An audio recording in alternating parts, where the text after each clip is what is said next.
In just a little bit. Okay, so continuing on with our review of arithmetic and again our connections in the number theory.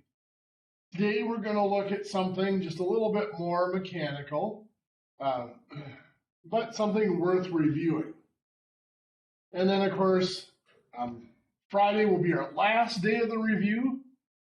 Next week on Monday, we'll actually hit some stuff that might be a little bit new to you. And remember, next Wednesday is our first unit test. I'll get those sent out tomorrow, hopefully, so that we know they're through and that you have them at your location. So anyway, we've talked about all the generic operations with fractions, decimals, whole numbers. What we want to look at today is what happens when we have something like this.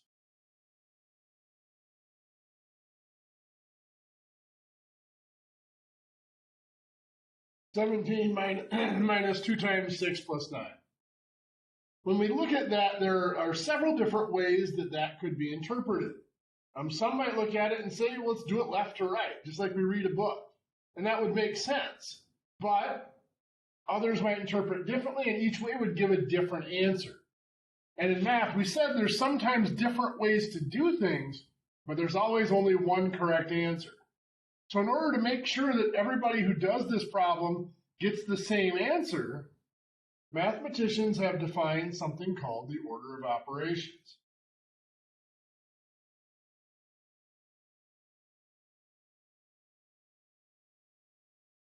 Now, the order of operations are often described as a set of steps to solving a math problem. And that's not quite true. What it really is levels of priority.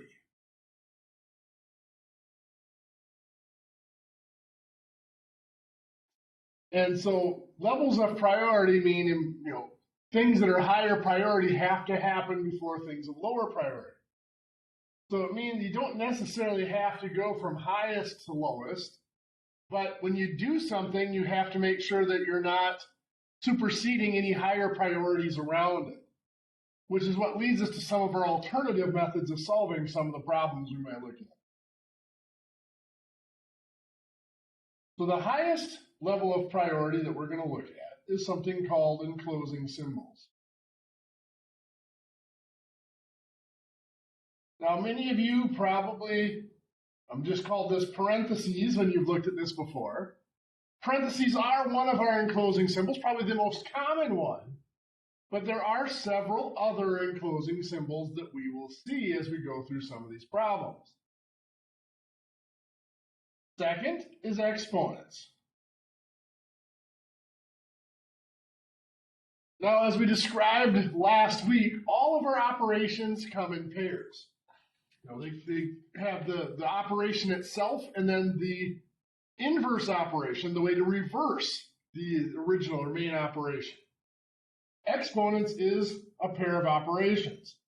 It includes powers and roots.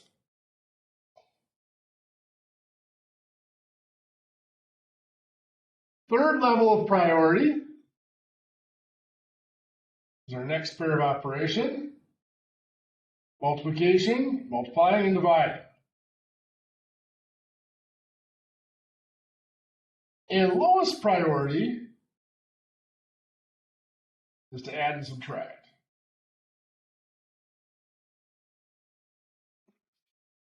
Now, looking at these, if you recall, we've mentioned that there are several pairs of operations, the main operation and its inverse. This is just an abbreviated or a short order of operations. It's leaving out things like exponentials and logarithms or trig functions and their inverses, and some of those other operations that we're not going to get into in this course. But they're there. So there is actually a longer set, a more complete set of order of operations. But we use this one because about 99% of the problems we run into can be solved with just this simplified or short order of operations. So coming back over here, there are no enclosing symbols over here. Don't have to worry about that. no exponents, no powers or roots. We do have multiplication. Right there, 2 times 6. So what we do, notice I put a box around the 2 times 6. What we're going to do is we're going to take out the 2 times 6 and, of course, replace it with its result. 2 times 6 is 12. Now, everything outside of that box stays exactly the same. So this is 17 minus and plus 9. So then next we have addition and subtraction. We have more than one. So when there's more than one on the same level of priority, then we do go left to right. Oh, we'll start out 17 minus 12, which is 5. Now again, I replace the 17 minus 12 with the 5. Everything outside the box has to stay exactly the same.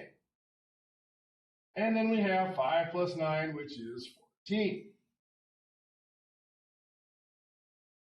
But let's look at one a little bit more difficult, a little bit more exciting.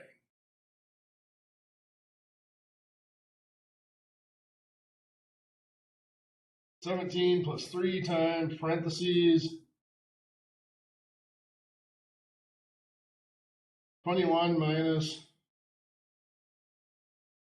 4 times 9 divided by 6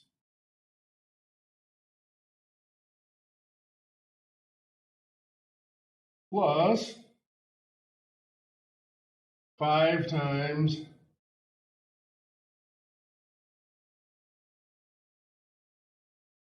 6 times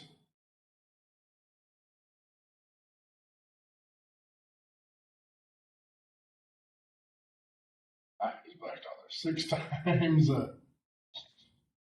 9 minus 7 squared minus 3 times 7 parentheses plus 11 minus 3 squared. Just a little bit more difficult. Okay, there's a lot here, and I realize this looks like kind of a monster problem.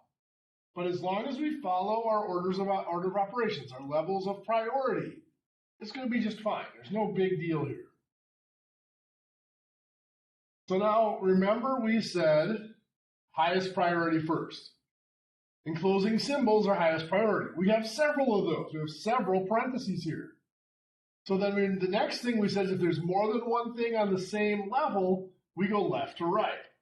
So going left to right, this is the first parenthesis we see. So now we need to find its other end. When we go here, is that its other end? No, that one's facing the wrong way. How about this one? Facing the right way, but that one goes back to this one here. So we have to go all the way down here to get to the other end of that parenthesis. So now we're working inside that set of parentheses, inside the blue box if you want to. Inside there, however, order of operations still applies. We have another enclosing symbol, this next parenthesis. So we narrow down inside that inner parenthesis, inside the green box. Well, there's still order of operations in there. There are no more enclosing symbols, but we do have the exponent, 7 squared. So I replace the 7 squared with 49. And the rest of this problem, everything outside of that little purple box, stays exactly as it was before.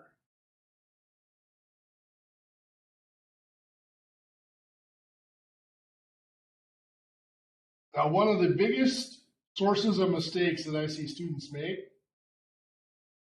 I hate rewriting these problems as well, but one of the biggest sources of mistakes I see students make is trying to take shortcuts in rewriting the problem and then losing track of something, missing something. So we replace the 7 squared with 49. We're still working inside that inner parenthesis, or inside that green box. Well, in there, we now have multiplication. 6 times 9, which is 54. So we'll replace that with 54. And once again, the rest of the problem is rewritten exactly as it was before.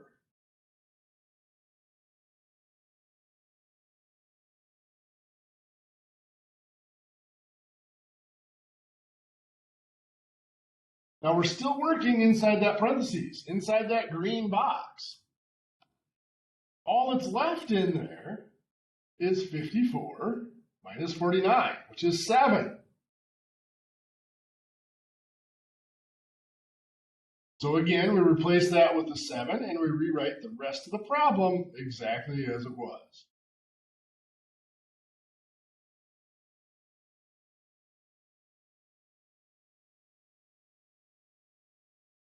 So now we have reduced what was inside that set of parentheses to a single number, which means we don't need the parentheses anymore.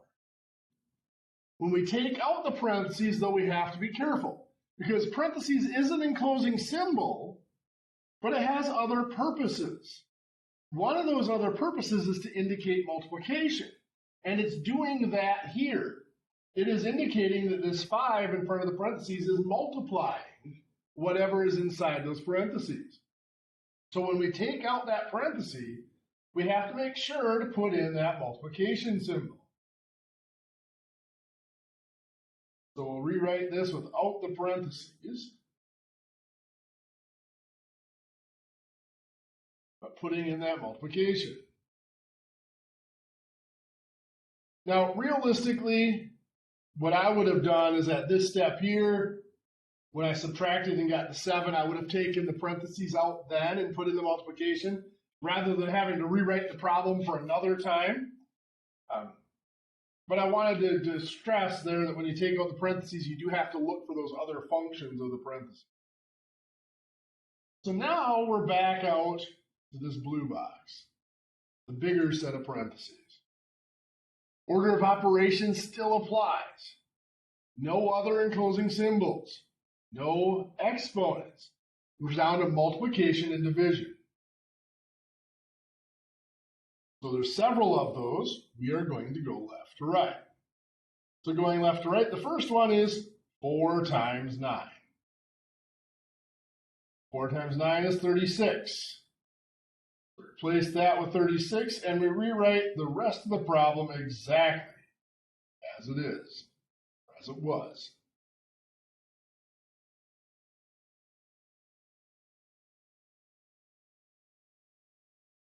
Next, 36 divided by 6, which is 6. We replace that with a 6, and we rewrite the rest of the problem exactly as it was before.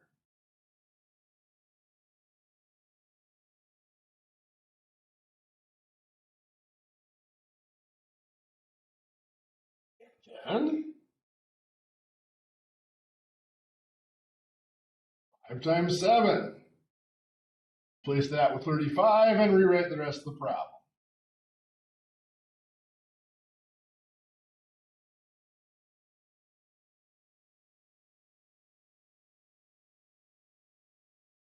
Next, the last multiplication inside that parentheses is the 3 times 7, giving us 21, and again, the rest of the problem stays exactly as it was.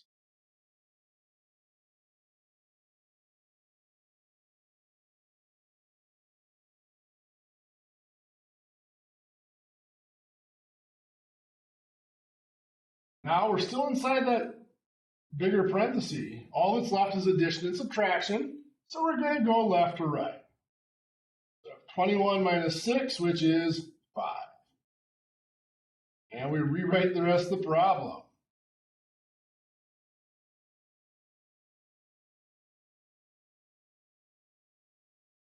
I do like to make these boxes around what it is that I'm going to calculate and replace, because then that allows me to, everything else outside that box has to be rewritten. So it makes me know what has, anything outside the box I better copy down again. So we're still inside that parentheses, adding and subtracting, going left to right. 5 plus 35 gives us 40. And we rewrite the rest of the problem.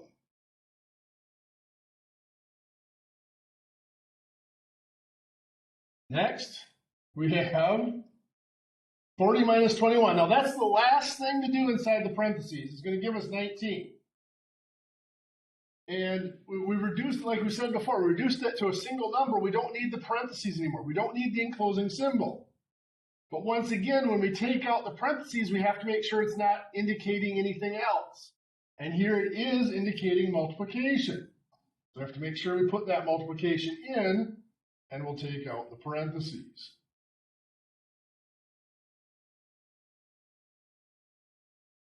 Now that parentheses is done, we have another enclosing symbol, this one over here.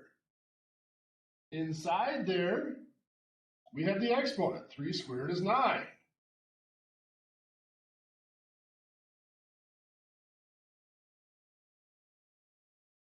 And then finally, we have the 11 minus 9, which is 2. And once again, we've reduced that parentheses, that enclosing symbol, down to a single number inside of it. When we take out that parentheses, however, do I need to put in multiplication or anything else? No, that parentheses was not indicating multiplication because there's a plus in front of it. There's an addition in front of it. So that one is not doing anything else. It was just an enclosing symbol.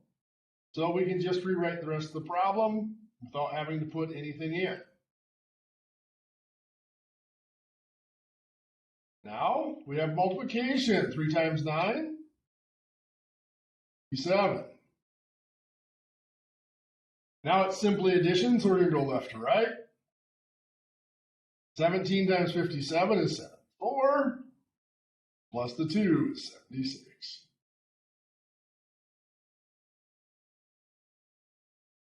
Now, when we look at this problem, it was a monster. That was a lot of steps. We had to rewrite 2 full pages, pretty much, to write that problem out. So I get asked all the time, is there really no way that we could have shortened that? And there really is. And let me show you what it is. So I'm going to go back up to this step right here. We're going to do this one right here.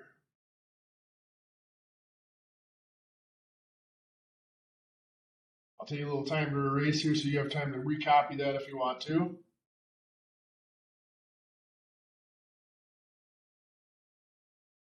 The way we just did this problem is probably the most traditional way, probably the way that you have seen it done or you would have expected to do it. But remember, we said there are other alternatives for applying the order of operations. We must work inside this parentheses here because we have to honor the enclosing symbol. But now inside that parentheses, remember we said we only have to do things that are higher levels of priority. Now at first, this 4 times 9, we have to do it because it is left to right and we have the multiplication here and division there. So those are on the same level of priority. We have to go left to right, so that 4 times 9 has to be first. That'll give us the 36.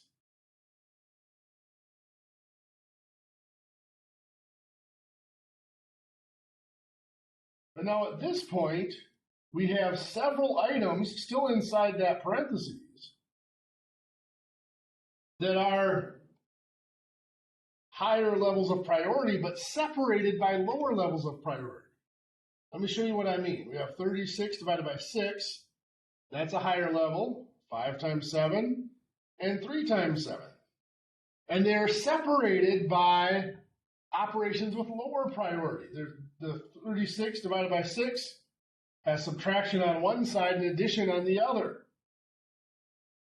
Those are both lower priority than the division. 5 times 7 has addition on one side and subtraction on the other. Again, both lower levels of priority. So since those are separated by lower levels of priority, we can do those operations at the same time. So rather than just doing the 36 divided by 6 and then rewriting the whole problem, we can do 36 divided by 6 is 6.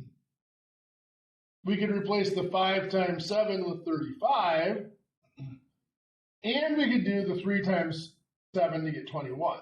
The reason we're able to do those all at the same time again is because they're separated by lower levels of priority. So now I have to fill in that addition, the subtraction, and then rewrite the rest of the problem. That.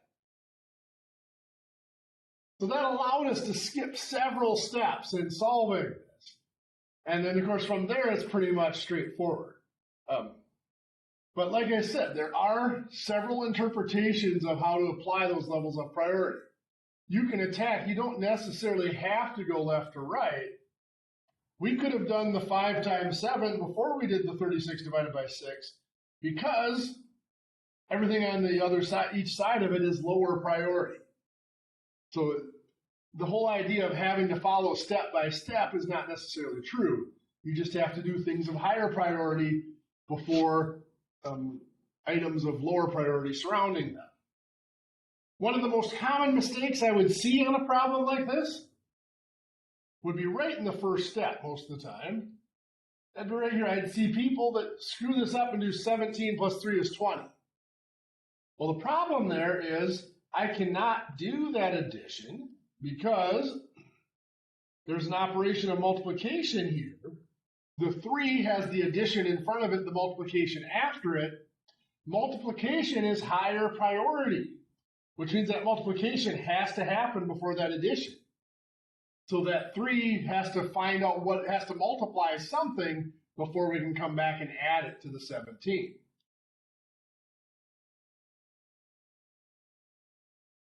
Like I said, the first way, the long way I did that is probably the traditional way that you've been taught. I'm not trying to change that, but just know that there are shortcuts you can take that still agree with our order of operations. So next, let's take a look at something like this.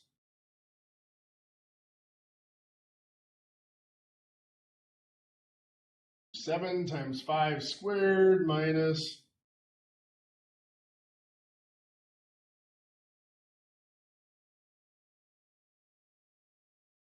5 times 6 minus 1 over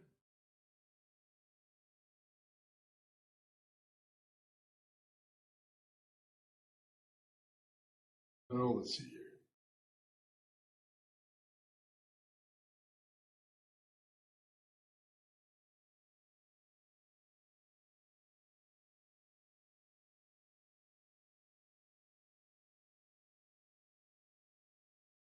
Let's do that. So in a problem like this, first thing we have to do is we have to define what that line across there. Now most people would say division. And it does mean division. It's called a fraction bar. And division is one of the things it does. But it is also an enclosing symbol. It separates the top from the bottom. So what it's telling us is we have to do those two pieces separately, then we can divide. So on top, let me rewrite the top over here so that we can do that. Excuse me.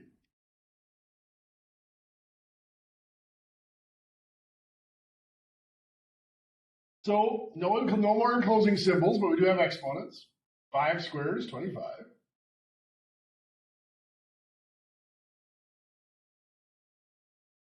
Next, we have multiplication. 7 times 25 is 175. Now again, this is lower priority here, so we can do the 5 times 6 as well to get 30. Now as we move left to right, 175 minus 30, 145. And 145 minus 1 is 144. So the top reduces to 144. Now we have to do what's on bottom. So over here we have exponents, powers. I have 2 to the 3rd power, which is 8. And again, since it's separated with lower levels of priority, I can do 3 to the 2nd power, which is 9.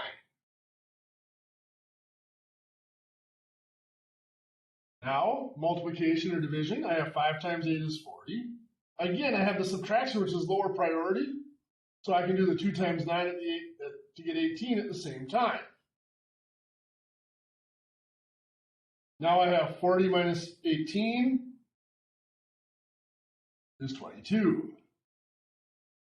This is 144 divided by 22. Now we look at that. If we were to divide this out on the calculator, we're going to get an ugly thing. It's going to come out to be, oh, what is it like?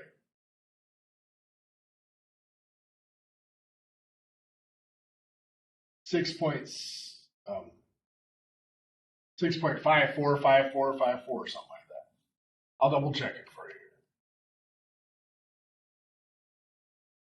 Oh, come on. Yeah, 6.5454.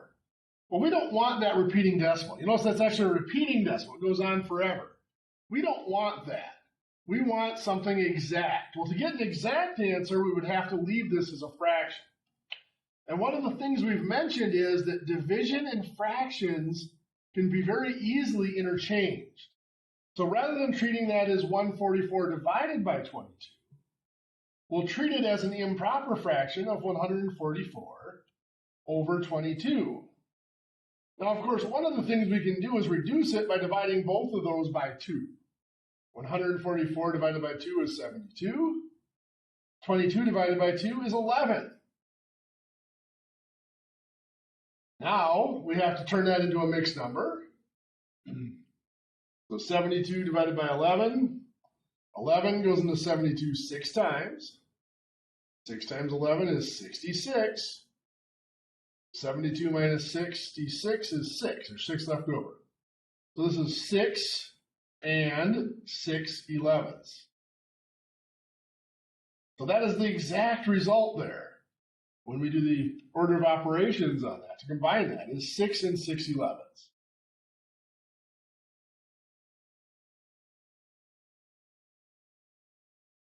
Another form of enclosing symbol we might run into would look like this.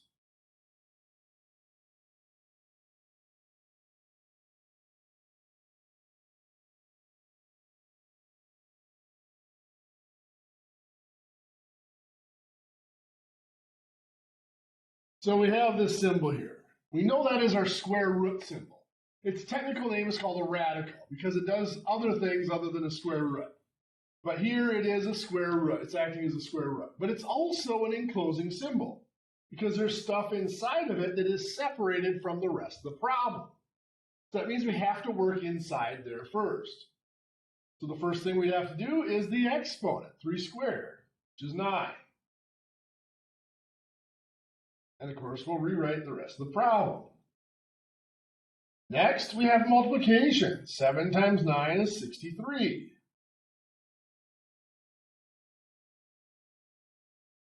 And finally, 1 plus 63 is 64. Now, just like with our parentheses, we reduced what's inside that enclosing symbol to a single number. So it's time to look at removing the enclosing symbol. Here, removing the radical. The difference is, with the parentheses, we just removed them. With the radical, the square root, we actually have to perform the operation. The square root of, let's get back down here. The square root of 64 is 8. So we do that operation there.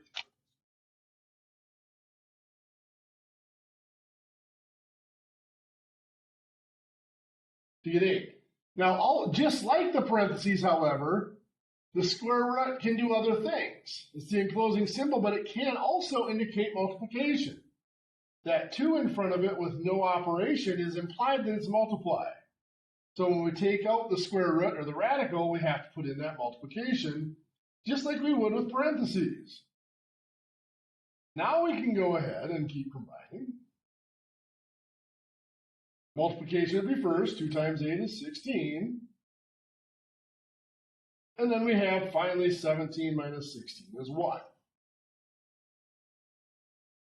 Now, I realize you guys have all seen order of operations before. I just wanted to go over it. One, because most people have not seen that you don't necessarily have to go in a specific order. You just have to make sure that what you're doing is surrounded by things of lower priority. So you can pick away at the inside or different pieces if you prefer to. Or you can do multiple calculations at once like I did on some of these steps. The other reason that order of operations is so very important to us is because in the medical field, you do run into, any of the sciences, you run into a lot of formulas. You might run into a formula like this: A equals big B plus little b over 2. times h. Well, if you're given a situation where you're told that big B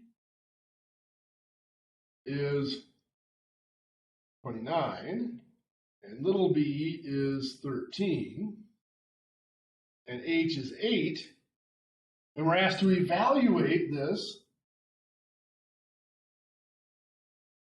what that's asking us to do is to put these values into this formula and then do the order of operations. So A is what we're looking for here, but we're going to place big B with 29,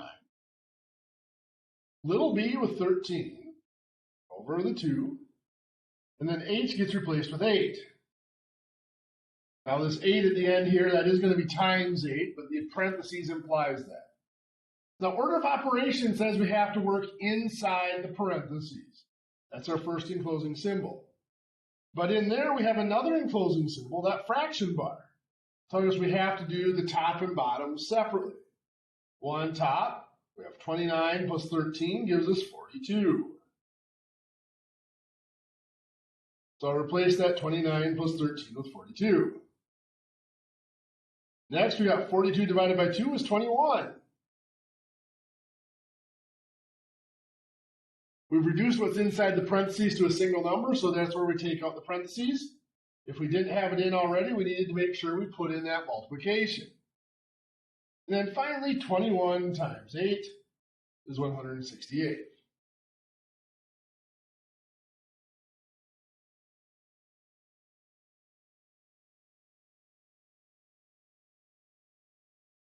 We might be asked to evaluate P equals 1/2 M minus 2/3 D over 4 plus C minus 2A over 7. We're going to evaluate that for M equals, let's do 27. D equals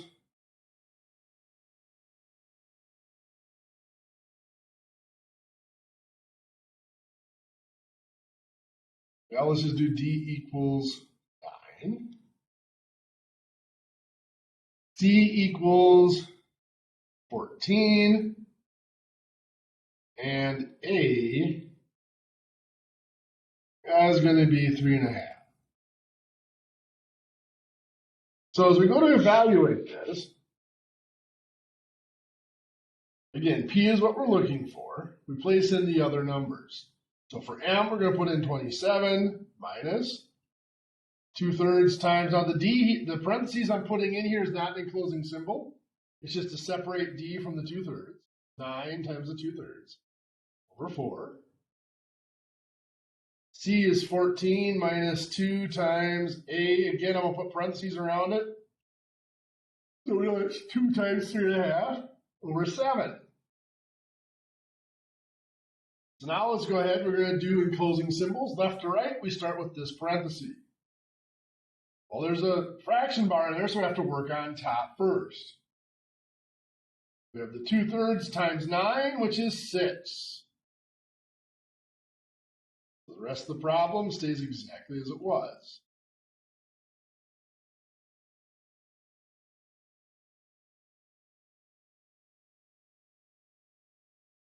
Next, we have the 27 minus 6, which is 21. Again, the rest of the problem stays exactly as it was.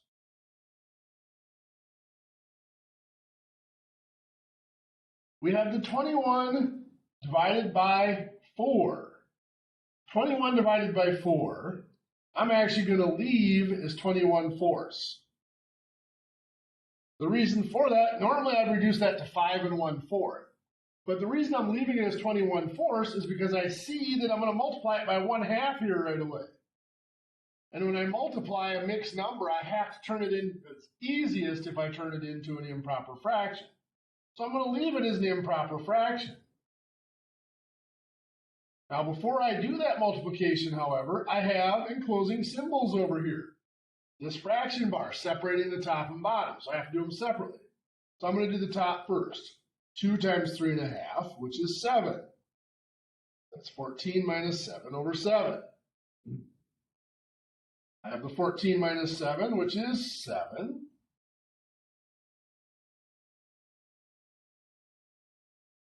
And now I can do my division, because 7 over 7 is just division. So I'm going to do my multiplication and division. I have my 1/2 times 21/4. It's 21 over 8, or 2 5/8. And because there's a plus here of lower priority, then I can do this division at the same time. 7 divided by 7 is 1. And 2 5/8 plus 1 is just 3 5/8. So these formulas are a big part of medicine, advanced biology, and anatomy, physiology, the chemistry behind it. For this course, I'm going to do my best to avoid a lot of formulas because, like I mentioned in last week with the fractions, that dimensional analysis tool, if you get good at using it, can replace most of the formulas that would possibly be used in medical math. For right now, we are a few minutes early, but I'm going to go ahead and give you your homework. Page 23, 1 through 21, the odds. And again, as usual, if the first couple seem easy, please feel free to skip ahead and do some of the more difficult ones towards the end.